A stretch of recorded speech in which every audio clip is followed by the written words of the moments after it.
রংপুর সরকারি কলেজের শিক্ষক ডিপার্টমেন্টাল হেড। সে ফার্স্ট ইয়ারের স্টুডেন্ট নিয়ে এত দূর ট্রাভেল করে আসছে, আজকে বোটানিক্যাল গার্ডেন দেখবে, তারপর কুয়াকাটা যাবে। তা আমাকে একটু বলে রেখেছিল, স্যার আপনি একটু আমার সাথে থাকবেন। তা সেই মনে করে আমি আজকে আসছি যে আমাদের শিক্ষক তো, আমাদের কাজ হলো শেখানো। জি স্যার। এতদিন তো ক্লাসরুমে টিচিং করেছি, আপনি এখন যেটা করেন ক্লাসরুমের বাইরে টিচিং, এর মধ্যে আলাদা একটা আনন্দ আছে। আমি সত্যি এনজয় করি, উপভোগ করি, মন দিয়ে উপভোগ করি। যাদেরকে আমি ক্লাসরুমে পাবো না তাদেরকে এভাবে শেখানোর যে সুযোগটা আসছে, সেই সুযোগটা কাজে লাগানো। আপনি কাজে লাগান, আপনার থেকে আমি অনেক কিছু শিখি, দেখি অনেক। স্যার আসলে আমি একটু বলি, স্যার এইভাবে বললেন না স্যার, আমি লজ্জা পাচ্ছি। আমাদের শ্রদ্ধেয় শিক্ষক professor doctor Mihirlal Saha sir আছেন, স্যারকে হঠাৎ করে পেয়ে গেলাম। স্যার আসলে স্যারকে চিনে না বাংলাদেশে এরকম একজন মানুষকেও হয়তো খুঁজে পাওয়া যাবে না। বিকজ স্যারের অসংখ্য ছাত্রছাত্রী বাংলাদেশের আনাচে কানাচে বিভিন্ন জায়গায় ছড়িয়ে ছিটিয়ে আছেন, এবং তারা স্যারের কাছ থেকে শিখে, আমরা স্যারের কাছ থেকে শিখে আমরা পরিবেশ এবং প্রতিবেশকে তথা বাংলাদেশকে সবুজায়ন কিভাবে করা যায়, বাংলাদেশকে কিভাবে সবুজ রাখা যায়, সবুজে সবুজে বাংলাদেশটাকে কিভাবে আরও সুন্দর করে তোলা যায়, সেইটার প্রতি দৃষ্টিপাত দেওয়া হচ্ছে। এবং তারা সবাই স্যারকে স্মরণ রাখেন। আজকে স্যারকে পেয়েছি, আমি আসলে ধন্য, আমি সৌভাগ্যবান। গতকালকে স্যারের কথা বারবার মনে করছিলাম যে স্যারকে যদি একটু পেতাম। আমি এই কথাগুলি বলছি এই কারণে যে এখানে কোমলমতি নতুন স্টুডেন্টরা আসছে, তারা বটনি নিয়ে পড়াশোনা করছে, রংপুর গভর্নমেন্ট কলেজ থেকে তারা এসেছেন। এই যে সাবজেক্টটা, এই সাবজেক্টটা আসলে যে কত মজার একটা সাবজেক্ট, এটার ভিতরে যে প্রবেশ করতে পেরেছে সেই শুধু অনুধাবন করতে পারবে। কারণ হচ্ছে, আমি বলি, একটা উদ্ভিদ, এই যে গাছে একটা ফুল ফুটলো, ফুলটা কিভাবে ফুটলো?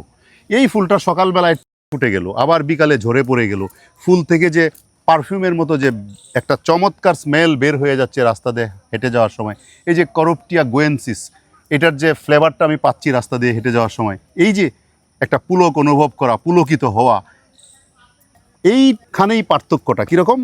আমি যেহেতু এই সাবজেক্টের, সুতরাং এইটার গন্ধ পাওয়ার সাথে সাথে আমি বুঝবো এটা হচ্ছে নাগলিঙ্গমের গন্ধ। কিন্তু আরেকজন যেহেতু এই সাবজেক্টের না, উনি শুধু বলবে বাহ কি সুন্দর গন্ধ, কিন্তু উনি বুঝবে না এটা কিসের গন্ধ।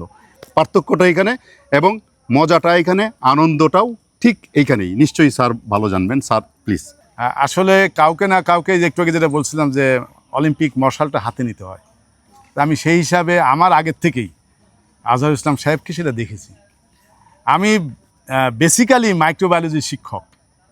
আমার 92টা গবেষণা প্রবন্ধ আছে, 92টাই ব্যাকটেরিয়া নিয়ে, ব্যাকটেরিয়ার পরিবেশ, খাবারের সাথে, এগুলো নিয়ে। কিন্তু তারপরে আমার যে প্রথম পরিচয়, সেটাকে ভুলে যেতে চাই না। সেটা হলো আমি উদ্ভিদ বিজ্ঞানী।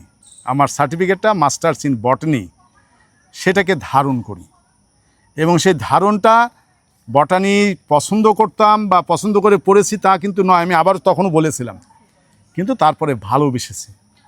সরকারের, জনগণের টাকায় আমাকে বেতন দেওয়া হয়, সেটাকে আমার উপর অর্পিত দায়িত্ব আমি মনে করি। সেই দায়িত্বটা যথাযথ পালন করাটা আমার একটা নৈতিক দায়িত্ব। সকাল থেকে ঘুম থেকে উঠে 5টা পর্যন্ত আমি সারাদিন কি করলাম, আমি বাসায় ফিরে যেয়ে সেটা কিন্তু নিজেকে জিজ্ঞেস করি, আমার দায়িত্বকে আমি পালন করেছি? যদি না করি, যদি বাকি থাকে, সেটা পরদিন যেয়ে করার চেষ্টা করি। ফেসবুক যদি বলি, একটু বড় করেই বলা হবে, অনেক ফেসবুক আমি ব্যবহার করতাম না, মানে আমি ডিসলাইক করতাম। But I started Facebook during corona virus. প্রথম পোস্টটা দিয়েছিলাম করোনা ভাইরাস নিয়ে, কারণ আমি এনভায়রনমেন্টাল মাইক্রোবায়োলজি পড়িয়েছিলাম। হাঁচি দিলে কি হয়, সেখানে কত পরিমাণ ব্যাকটেরিয়া ভাইরাস যেতে পারে, এইটা নিয়ে সতর্ক করে 3টা পোস্ট দিয়েছিলাম প্রথম। এবং এই 3টা পোস্টই আমাদের ঢাকা বিশ্ববিদ্যালয়ের ওয়েবসাইটে অনেক দিন ছিল। এরপরে মনে হলো যে আমি নিশ্চয়ই এতদিন ক্লাসরুমে আমি একজন ভালো শিক্ষক বলে মনে করি। হ্যাঁ, এইটুকু আমি সবসময় গর্ব করে বলি, ভালো শিক্ষক। নিশ্চয়ই। তো সেই হিসাবে যাদেরকে আমি পড়ানোর সুযোগ পেলাম না, তাদেরকে একটু পড়াতে চাই। যেমন আজকেই আমরা বটানিক্যাল গার্ডেন যখন আসবো, কালকে রাত্রেও হয়েছে, তারপরে ছোট্ট একটু লিখে দিছি বটানিক্যাল গার্ডেন কি, প্রথম বটানিক্যাল গার্ডেন কোথায় হয়েছিল। হাওড়ার কথা, শিবপুরের কথা বলেছি, চৈতন্য গার্ডেনের কথা বলছি, বড়লা গার্ডেনের কথা বলেছি। আমরা অনেকে এইগুলো ঠিক জানি না। যেমন চৈতন্য গার্ডেন নার্সারি সম্বন্ধে আমিও জানতাম না, কিন্তু ওই যে বলছি, ওইটা হলো জ্ঞান সমুদ্র, ওইখানে অবগাহন করি। অন্যদের কাছ থেকে শিখি।